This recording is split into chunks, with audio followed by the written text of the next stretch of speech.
Assalomu alaykum barchaga. Keyingi kasalligimiz bezovta oyoqlar sindromi. Mana BOS deb ataladi bitta betilda. Bezovta oyoqlar sindromi qachon tashxis qo'yiladi? Qachon asosan bemor ya'ni kunduzi bilmaydi bu kasallik. Kechasi uyquga ketganda, ya'ni uxlashga yotganda, tinch holatda, dam olgan vaqtda yuzakladi. Ya'ni bemor kechasi bilan yurib chiqadi. Oyog'ining pastki qismida ya'ni noqulay sezgilar yuzaga keladi. Ya'ni og'riq bilan yuzaga kelishi ham mumkin. Bunda asosan bezovta oyoqlar sindromida patofiziologiyasi murakkabdir.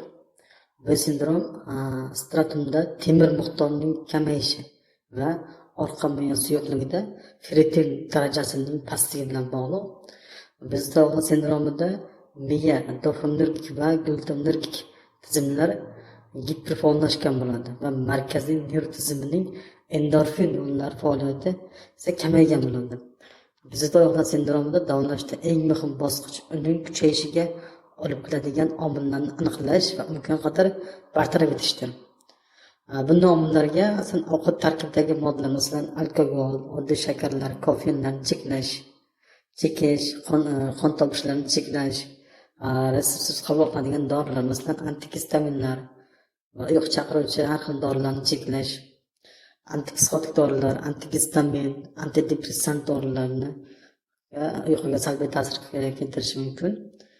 Masalan, uyqu apnesi yuzaga keladigan bunda o'sha dorilarni cheklash kerak. Tashqari bezovta oyoqlar sindromida asosan bu to'rtta asosiy mezon bilan tavsiflanadi. Birinchisi esa noqulay sezgilar bilan yoki ularsiz oyoq qo'llarni harakatlantirishga majbur qiluvchi istak paydo bo'lishi, belgilarning tinch holatda kuchayishi, harakat vaqtida simptomlarning kamayishi yoki yo'qolishi, belgilarning kechqurun yoki tunda paydo bo'lishi. Bezovta oyoqlar sindromining og'irligi va takrorlanish tezligi odamdan odamga juda farq qiladi. Ya'ni yengil holatlarda simptomlar yiliga bir necha marta kuzatilishi va klinik jihatdan katta ta'sir ko'rsatmasligi mumkin. Og'ir hollarda esa ular kechish paydo bo'lib, uyqu va umumiy hayot sifatiga sizlarga salbiy ta'sir ko'rsatishi mumkin. Shuni ta'kidlash mumkinki, bezovta oyoqlar sindromida simptomlarning og'irligi va chastotasiga turli omillar ta'sir qiladi. Bular qatoriga asosan kasalliklar, boshqa kasalliklar bo'lishi mumkin. Dori vositalar, oziq-ovqat yoki ichimliklar, ruhiy holat ham og'ir yengilligiga ta'sir ko'rsatishi mumkin. Bunda ko'pincha surunkali kechuvchi og'ir holatlarda umrbod davolash talab qilinadi. Bezovta oyoqlar sindromi kasalligida. Bezovta oyoqlar sindromi kasalligi uchun yana quyidagi klinik belgilar xos hisoblanadi. Bunda asosan yosh o'tishi bilan simptomlarning asta-sekin kuchayib borishi, dopaminergik dori vositalarga yaxshi terapevtik javob, ijobiy oila anamnezi, uyqu vaqtida oyoq qo'llarning davriy harakatlari bilan birga kuzatilishi mumkin. An'anaviy ravishda esa nevrolog ko'rikda bezovta oyoqlar sindromida odatda normal bo'ladi.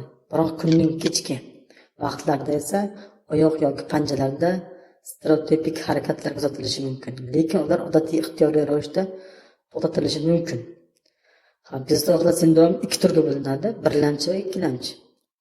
Birlamchi ya'ni idiopatik, odatda bolalik yoki yosh kattalik davrida boshlanadi va boshqa hamroh kasalliklar bilan bog'liq bo'lmaydi. Ikkilamchi BOSda esa boshqa kasallik fonida rivojlanadi. Bunga terminal bosqichdagi buyrak yetishmovchiligi, Parkinson kasalligi, ko'p o'choqli skleroz yoki homiladorlik kiradi. Ikkinchisiga, ya'ni boshqa kasalliklarga hamroh natijasida yuzaga kelishi mumkin. Xo'p, yetarli darajada o'rganilmagan bo'lsa-da, ya'ni BOS, xo'p, asosan ayollarda bu sindrom erkaklarga nisbatan 2 barobar ko'proq uchraydi. Chunki ayollarda homiladorlik davrida temir yetishmovchilik yuzaga kelishi mumkin. Ko'pincha o'sha holatlarda ya'ni ayollar ko'proq moyil bo'ladi o'sha kasallikka. Ya'ni tug'ruqlar soni oshgan sari ya'ni BOS tarqalishi ham ortib boradi. Farzandsiz ayollarda bu ko'rsatkich erkaklarga bilan deyarli teng bo'ladi. Ya'ni farzand qancha ko'p bo'lsa, BOS ehtimolligi shuncha yuqori bo'ladi. Bezda oyoqlar sindromida idiopatik bezda oyoqlar sindromi bilan og'rigan bemorlarning 40-60%da oilaviy anamnez aniqlanadi. Ya'ni birlamchisida. Kasallik autosom dominant yo'l bilan irsilanadi. Bir tuxumli egizaklarda namoyon bo'lish kelish taxminan 80% tashkil etadi. Biroq kasallikning og'irligi va boshlanish yoshi turlicha bo'lishi mumkin. Hozirgi kunga qadar oilaviy bos bilan bog'liq 8 ta sezuvchanlik lokus aniqlangan, ammo aniq javobgarlik hali ham topilmagan. Butun genom bo'yicha asosiy tadqiqotlar bir qator gen variantlari bilan bos o'rtasida bog'liq mavjudligini ko'rsatadi. Xo'sh, bos patologiyasida esa aniqlash bo'yicha ko'plab tadqiqotlar olib borilgan bo'lsa-da, uning biologik mexanizmlari to'liq o'rganilmagan. Eng ishonchli kuzatuvlardan biri markaziy nerv tizimida temir zaxirlarining kamayishi bo'lib, bu hatto organizmda umumiy temir miqdori normal bo'lgan hollarda ham kuzatiladi. Bosda bilan og'rigan bemorlarda quyidagilar aniqlangan: orqa miyoz suyuqligida ferritin darajasining kamayishi, magnit rezonans tomografiyada, ayniqsa stratum va qizil yadrolarda temir miqdorining kamayishi. Ultratovush tekshiruvlarda esa substansiya nigra hududida temirning kamayishi. Avtopsiyalar paytida esa miya to'qimalarida temir va temirga bog'liq oqsillarning kamayishi. Shuningdek, ferritin bo'yog'ining kamayishi, temir bo'yog'ining pasayishi, transferin bo'yog'ining ko'payishi, ammo transferin reseptorlarining kamayishi aniqlangan. Ikkinchi tadqiqotda esa bosda bemorlar sog'lom nazorat guruhi bilan solishtirilganda likvorda ferritin darajasi sezilarli past bo'lgan. Transferin va yuqori ekanligi aniqlangan, biroq qon zardobida ferritin va transferin darajasi farq kuzatilmagan. Bu esa bosda temir yetishmovchiligi va temir almashinuvining buzilishi markaziy nerv tizimiga xos ekanligini ko'rsatadi. Ya'ni bemor normal holatda ham ya'ni anemiya bo'lmaydi, ya'ni organizmda qon tarkibida temir miqdori normal bo'lishi ham mumkin. Bundan tashqari dopamin tizimi bos patologiyasida o'rganishda dopaminergik tizim ham muhim ahamiyatga ega. Bunda dopamin tizimini o'rganishga asos bo'lgan asosiy klinik kuzatuv shundan iboratki, dopamin bloklovchi dorilar masalan bosni simptomlarini kuchaytiradi. Dopamin agonistlari esa simptomlarni kamaytiradi. Ko'plab tadqiqotlarda bos bemorlarda miyada nisbiy dopamin ortiqchaligi holati mavjudligini ko'rsatgan. Garchi dastlab bu kasallik dopamin yetishmovchiligi bilan bog'liq deb hisoblangan bo'lsa ham, dastlabki likvor tadqiqotlari dopamin metabolitlari darajasining normal ekanini ko'rsatgan. Keyingi ilmiy izlanishlarda esa bos bemorlarda dopamin metabolitlari darajasi sezilarli yuqori ekanligi aniqlangan. Xo'p, ba'zi holatlarda esa PET tadqiqotlari statumda reseptorlarning bog'lanish potensialini oshganini va boshqa farq yo'qligini, ya'ni ayrim hollarda esa putaminda D2 reseptorlarning bog'lanish potensiali kamayganini ko'rsatgan. Xo'p, opoid va glutamat tizimlari bos patologiyasida opoid tizim ham muhim rol o'ynaydi. Buning sababi bos simptomlari opoid preparatlar bilan deyarli doimiy kamayishidir. Ya'ni postmortem tadqiqotlarda esa bos bemorlarda beta endorfin va met-enkefalin ijobiy hujayralar sonining kamaygani aniqlangan. Hop, glutamat tizimining bu ortiqcha faolligi yana bir tizim adenozinergik tizim orqali boshqarilishi mumkin. Temir yetishmovchiligi modelasi asosida o'tkazilgan hayvon tajribalarida esa quyidagilar aniqlangan: adenozin AB reseptorlari kamayishi, stratumdagi glutanergik terminallarning sezuvchanligi oshishi. Xo'p, bundan tashqari bezda oyoqlar sindromi tashxisida faqat klinik asosga qo'yiladi. Ya'ni bunda asosan bemorda kechasi uxlayotgan vaqtida, ya'ni kechasi uyquga yotish oldi vaqtida, dam olish vaqtida bemorga uyqu keltirmaydi. Ya'ni oyog'ida har xil noqulay sezgilar paydo bo'ladi. O'sha klinik holatlarga qarab, ya'ni boshqa yondosh kasalliklar bo'lmasa, bos kasalligini tashxis qo'yishi mumkin. Oyoqlarni harakatlantirishga majbur qiluvchi istak odatda oyoqlarda noqulay yoki yoqimsiz sezgilar bilan birga kechadi. Belgilar dam olish yoki harakatsizlik vaqtida boshlanadi yoki kuchayadi. Harakat masalan yurish yoki cho'zilish simptomlarni qisman to'liq kamaytiradi. Ya'ni bemor tinch holatda bo'lgan holatda bemor kechasi bilan bosdi kunlik shaklda bemor kechasi bilan yurib chiqadi. Ya'ni yotgan holatda kuchayadi, bemor yurganda kechasi yurib chiqqanda esa kamayadi, ya'ni noqulay sezgi kamayadi. Bosda asosan butun tana harakat qilish istagi dopamin bloklovchi dorilar bilan bog'liq. Masalan, mushak og'rig'i, lekin harakat qilish majburiyati yo'q, neyropatik og'riq, yonuvchi og'riq yoki elektrga o'xshash og'riq. Asosan panjalarda radikulopatiya odatda bir tomonlama tana holatiga bog'liq. Pozitsiya noqulaylik, hech qaysi holatda qulaylik yo'q. Lekin harakat qilish majburiyati yo'q bemor. Og'riqli oyoqlar va harakatlantiruvchi barmoqlar sindromi barmoqlarning sekin burilish harakatlarini ixtiyoriy to'xtatib bo'lmaydi. Birlamchi va ikkilamchi bezovta oyoqlar sindromi ikki turga bo'linadi. Birlamchi odatda 10-30 yosh oralig'ida boshlanadi. Ko'pincha oilaviy, ko'proq ayollarda ko'proq uchraydi. Ikkilamchisi esa asosan temir tanqislik anemiyasida, Parkinson kasalligida, ko'p o'choqli sklerozda, periferik neyropatiyada, terminal bosqichli buyrak yetishmovchiligida, homiladorlikda. Klinik belgilarga ko'ra birlamchi va ikkilamchi bosimni farqlash qiyin bo'lishi mumkin. Ular ko'pincha bir xil dorilar bilan davolanadi. Biroq ayrim holatlarda davolash kasallik bilan bog'liq holda tanlanadi. Masalan, neyropatiyada alfa 2 ligandalar, gabapentin va pregabalin. Parkinson kasalligida dopamin agonistlari. Bosim surunkali kasallik bo'lib, vaqt o'tishi bilan simptomlar asosan kuchayib boradi. Erta boshlanuvchi bezovta oyoqlar sindromida ko'proq irsiy bo'lib, sekin rivojlanadi. Kech boshlanuvchida esa odatda 45 yoshdan keyin ko'pincha ikkilamchi bo'ladi va uning og'irligi ko'proq zardob ferritin darajasi bilan bog'liq. Shuni ta'kidlash kerakki, ikkilamchi temir tanqisligi anemiyasi bilan bog'liq bo'lishi mumkin. Ammo birlamchi bosda ko'pincha miyada temir yetishmovchiligi mavjud bo'ladi. Organizmda umumiy temir darajasi normal bo'lishi ham mumkin bu holatda. Xo'p, bosimni davolashda to'xtalamiz. Davolash asosan bosqichma-bosqich olib boriladi. Kasallik simptomlarining og'irligi va takrorlanish tezligiga qarab ko'plab ovqatlanish va farmakologik turmush tarzi va biologik omillar ta'sir qiladi.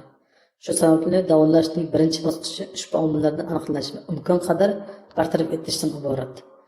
Simptomlarni kuchaytiruvchi omillar, masalan, ovqatlanish omillari, alkogol, kofein, kun miqdordagi tozalangan va oddiy shakarlar, turmush tarzi omillari, chekish, haddan tashqari ko'p yoki juda kam jismoniy faollik, dori vositalar, quyidagi preparatlar boz simptomlarni kuchaytirishi mumkin. Birinchi avlod yuqorida aytganimdek antigistaminlar, masalan, difengidramin yoki difengidramin saqlovchi uyqu dorilari, dopamin bloklovchi preparatlar, antipsixotik va ko'ngil aynishiga qarshi dorilar, antidepressant preparatlar, serotonin qayta qabul qilishini bloklovchi deyarli barcha antidepressantlar bosimni kuchaytirishi mumkin. Ayniqsa kuchli antigistamin ta'siriga ega preparatlar, masalan, doxepin, mirtazapin va amitriptilin simptomlarni kuchaytirish ehtimoli yuqori. Afsuski, bu preparatlar ko'pincha bos bilan og'rigan bemorlarga uyquni yaxshilash maqsadida buyuriladi. Ya'ni mirtazapin, amitriptilinlar bosimni kuchaytirmaydi deb hisoblanadigan antidepressantlar orqasida masalan bosimni kuchaytirmaydi. Bupropion, disipramin, uyqu bilan bog'liq omillar, uyquni buzadigan har qanday omil bosh simptomlarini kuchaytirishi mumkin. Yetarli uyqu olmaslik, uyquni buzuvchi tashqi muhit omillari, obstruktiv uyqu apnesi. Uyqu apnesini aniqlash uchun polisomonografiya o'tkazishga past chegarada qaror qabul qilish tavsiya etiladi. Chunki uyqu apnesini davolash ko'p hollarda bosh simptomlarni kamaytiradi. Ba'zan maxsus dori vositalarini qo'llash zarurati ham yo'qoladi. Uyqu normal bo'lgan holatlarda temir yetishmovchiligi temir yoki ferritin darajasini past bo'lishi bosimni keltirib chiqaruvchi yoki uning simptomlarini kuchaytirishi mumkin. Shuning uchun laboratoriya tekshiruvlariga muhim ahamiyatga ega. Dori vositalari bilan davolash, bosimni davolash uchun bir necha samarali dori guruhlari mavjud. Standart diagnostik mezonlar va xalqaro bezovta oyoqlar sindromini o'rganish guruhi og'irlik shkalasi yaratilishi, klinik tadqiqotlar sifatini sizlarni yaxshilagan. Yaxshi tashkil etilgan klinik tadqiqotlarda quyidagi preparatlar samarali ekanligi ko'rsatilgan. Dopaminergik preparatlar, gabapentin, pregabalin, opoid preparatlar, temir preparatlari. Temir preparatlardan tashqari ushbu vositalarning aksariyati faqat simptomatik ta'sir ko'rsatadi va kasallikni to'liq davolamaydi. Shu sababli davolashni boshlashdan oldin quyidagilarga hisobga olinishi kerak. Simptomlarning og'irligi, davolashdan kutiladigan foyda, nojo'ya ta'sirlar xavfi, davolash xarajatlari, vaqt o'tishi bilan maksimal samaraga erishish va nojo'ya ta'sirlarni kamaytirish uchun dozani o'zgartirish yoki preparatni almashtirish talab qilinishi mumkin. Bezovta oyoqlar sindromida qo'llaniladigan dorilar va dozalar dopaminergik preparatlar tez ta'sir qiladi. Odatda birinchi qator davolash vositalari hisoblanadi. Preparat bir martalik doza milligrammda, ta'sir davomliligi soatda o'lchanadi. Masalan, L-dopa 100-200 milligramm taqsim kilogrammda, ya'ni 2-6 soat ta'sir qiladi. Tez ta'sir boshlanadi. Zaruratga ko'ra qo'llanish mumkin L-dopani. Augmentatsiya simptomlarining kuchayishi, ko'rsatkichlar yuqori bo'lgan sababli vosita kam qo'llaniladi. Ya'ni L-dopada augmentatsiya simptomlari kuchaygan. Keyingi dori pramipixol. Pramipixol 0.125 mg taqsim kilogrammda, ta'sir davomliligi 5-12 soat. Keng qo'llaniladi, ta'sir sekinroq boshlanadi, lekin davomiyligi uzoqroq. Uzaytirilgan shakllari mavjud. Doza 1 mg-dan oshmasligi kerak, ya'ni kunlik doza. Yuqori dozalarda esa augmentatsiyaga kuzatish mumkin. Keyingi dori ropinirol 0.25 dan 4 mg-gacha, ta'sir davomligi 4-8 soat. Asosan 4 mg-dan oshmasligi kerak bir kunlik dozasi. Keyingi dori rodigotin 1-4 mg ham, ta'sir davomligi 24 soat buni. Bunda ham doza 4 mg-dan oshmasligi kerak. Keyingi dori pergolit. Bu dori asosan yurak klapanlari fibrozisi va boshqa ergot xos nojo'ya ta'sirlar xavfi sababli kam qo'llaniladi. Keyingi dori apomorfin, ta'sir davomiyligi 1 kun. Kam qo'llaniladi, asosan zaruratga qarab, ya'ni boshqa dorilar ta'sir qilmaganda qo'llanish mumkin. Kabergolin keyingi ta'siri 24 soatdan kamroq ta'sir qiladi.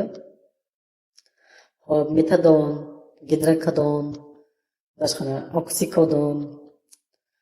oksikadon asosan 10-20 mg dozada afzal hisoblanadi, ya'ni ta'sir davomliligi 5-10 soat, 20 mg-dan oshib ketmasligi kerak. Tashqari esa doza asosan bemorning holatiga, kilogramga qarab tanlanadi. Gabapentinda asosan 600 dan 1800 mg-gacha berish mumkin. Ya'ni asosan bunda preparat dozasi oshib ketmasligi kerak, ta'sir davomiyligi 8-16 soat. Gabapentin ko'pincha masalan qandli diabet kasalligiga chalingan bemorlarda ikkinchi tipda asosan o'sha bezovta oyoqlar sindromi ko'proq uchraydi. Gabapentin o'sha bemorlarga berish foydali, ya'ni berib boriladi. Uyquni yaxshilaydi, og'riqni kamaytiradi, klinikani tushiradi. Dopamin agonistlari bezovta oyoqlar sindromini davolashda eng ko'p o'rganilgan va keng qo'llaniladigan dori vositalari hisoblanadi. Ularning ta'siri odatda tez boshlanadi va ko'pincha juda yaqqol bo'ladi. Bu preparatlar periodik oyoq harakatlari va sezilarli darajada kamaytiradi, ammo uyquning boshqa ko'rsatkichlariga ta'sir ko'pincha kam yoki umuman kuzatilmaydi. Hozircha ma'lum dopamin agonistlaridan birortasining boshqasiga nisbatan ustunligi haqida to'g'ridan-to'g'ri dalillar mavjud emas. Eng yaxshi o'rganilgan preparatlar rodigotin, pramipixol, ropinirol, Ularning barchasining samaradorligi birinchi darajali klinik dalillar bilan tasdiqlangan. Dopamin prekursor preparat levodopa ham bosni samarali davolaydi. Uning ta'siri tezroq boshlanishi mumkin. Biroq taqqoslovchi tadqiqotlarning aksariyatida dopamin agonistlari levodopaga nisbatan afzal ekanligi ko'rsatilgan. Qo'llash xususiyatlarida og'iz orqali qabul qilinadigan qisqa ta'sirli dopamin agonistlari simptomlar boshlanishidan taxminan 90 daqiqa oldin qabul qilinganda eng yaxshi samara beradi. Ularning ta'siri tez boshlangani sababli minimal samarali dozaga tez tetirlash mumkin. Ya'ni birinchi minimal dozani boshlash kerak. Farmakokinetik xususiyatlarga ko'ra ayrim bemorlarda kun davomida bir necha marta qabul qilish foydali bo'lishi mumkin. Dori uyqudan 1-3 soat oldin berilishi kerak. Nojo'ya ta'sirlari dopamin agonistlarida qo'llashda quyidagi nojo'ya ta'sirlarga yuzaga keltirishi mumkin.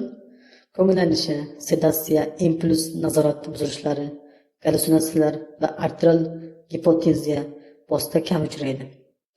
Shu sababli bu preparatlar Parkinson kasalligiga qaraganda bosda yaxshiroq o'zlashtiriladi. Barcha bemorlar impulsiv xulq rivojlanishi xavfi haqida ogohlantirilishi kerak. Xo'p, bunga quyidagilar masalan patologik ba'zi bemorlarda esa impulsiv aytganimdek xulq atvor o'zgarishlari, ya'ni patologik qimor o'ynash, ortiqcha xarid qilish, nazorat qilinmaydigan jinsiy xulq, angumentatsiya simptomlarining paradoksal kuchayishi, dopamin agonistlari va levodopa uzoq muddatli qo'llanishda angumentatsiya deb ataladigan holat bilan cheklanadi. Ya'ni o'sha holatdan keyin chiqishi mumkin. Nojo'ya ta'sirlarida o'sha narsani bemorning oila a'zolariga va bemorning o'ziga tushuntirish kerak. Angumentatsiya quyidagilar kiradi. Angumentatsiya yuqorida aytganimda angumentatsiya quyidagi belgilar bilan namoyon bo'ladi.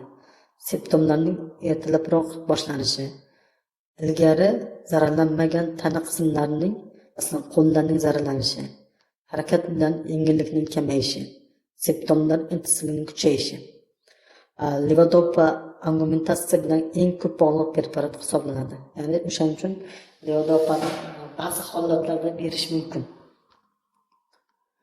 Xo'p, bir tadqiqotda esa levodopa berganda 91% holatlarda 2 ya'ni 3 yil davomida aniq yoki ehtimoliy angumentatsiya rivojlangan. Shu sababli levodopa bosni davolashda kam qo'llanadi. Ropinerol, paramibixolda ham angumentatsiya kuzatiladi. Taxminan 8% bemorlarda. Xo'p, angumentatsiya rivojlanishi xavf omillari zardob ferritinning past darajasi, dopaminergik preparatlarning yuqori dozalari, og'ir bosda davolashni uzoq davom etishi. Shu sababli dopamin agonistlarini uzoq muddat 4-5 yildan ortiq qo'llash ehtiyotkorlik zarur bo'ladi. Bunda dorini almashtirishga, boshqa guruh dorilarga almashtirishga to'g'ri keladi. Xo'p, masalan gabapentin kamroq o'rganilgan. Gabapentinda asosan prodruk shakli bo'lib, oshqozon ichak traktida yaxshiroq so'riladi. Qonda barqarorroq yuqori darajada erishadi. Bir necha yirik darajali klinik tadqiqotlarda uning samaradorligi tasdiqlangan va ko'plab mamlakatlarda bosni davolash uchun tasdiqlangan. Ya'ni gabapentin. Pregabalin ham yuqori sifatli tadqiqotlarda samarali bo'lgan bosni davolashda. Bundan tashqari bosni davolashda opioid preparatlar, ya'ni narkotik preparatlar ham bosni davolashda uzoq vaqtdan beri samarali ekanligi ma'lum. Ochiq klinik tadqiqotlarda esa boshlang'ich va uzoq muddatli natijalar yaxshi bo'lganligi ko'rsatilgan. Tolerantlik va qaramlik nisbatan kam kuzatilgan. Past dozadagi metadon uzoq muddatli samaradorlik va yaxshi o'zlashtirish bilan ajralib turadi. Ya'ni metadon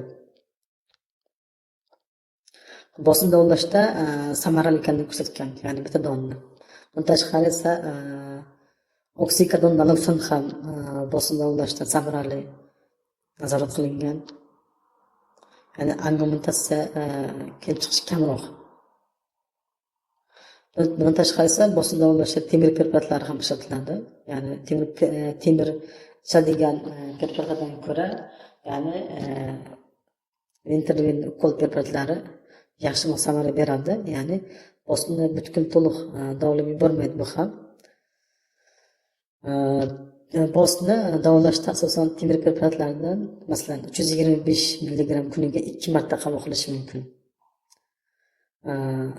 Ozor-qon temir qabul qilish so'rilishning pastligi, nojo'ya ta'sirlari bilan cheklanishi mumkin. Vena ichiga berilgan temir esa zardoferritin darajasini tez oshiradi. Qo'llaniladigan preparatlar past molekulyar masalan temir ekstratdan iborat bo'ladi. Ya'ni 250 mg dan haftasiga 4 marta. Temir sahrozi, boshqa dori vositalari quyidagi preparatlar ham ba'zi hollarda yordam berishi mumkin. Benzodiazepinlar, baklofen, klonidin, tramadol, magniy preparatlari ham foyda berishi mumkin. Ammo ular bo'yicha ma'lumotlar yetarli emas. Shuning uchun birinchi yoki ikkinchi qator davolash sifatida tavsiya etilmaydi. Birinchi qator davolash sifatida birinchi o'rinda temir preparatlari, ikkinchi o'rinda dopaminergik dorilar, L-dopa yuqorida aytib o'tganimdek. Masalan, jismoniy usullar ham, jismoniy lechimli fizkultura ham kamaytiradi buni. Bezovta yo'qlik sindromining asosiy sabablari yuqorida aytgan bir aytib o'taman.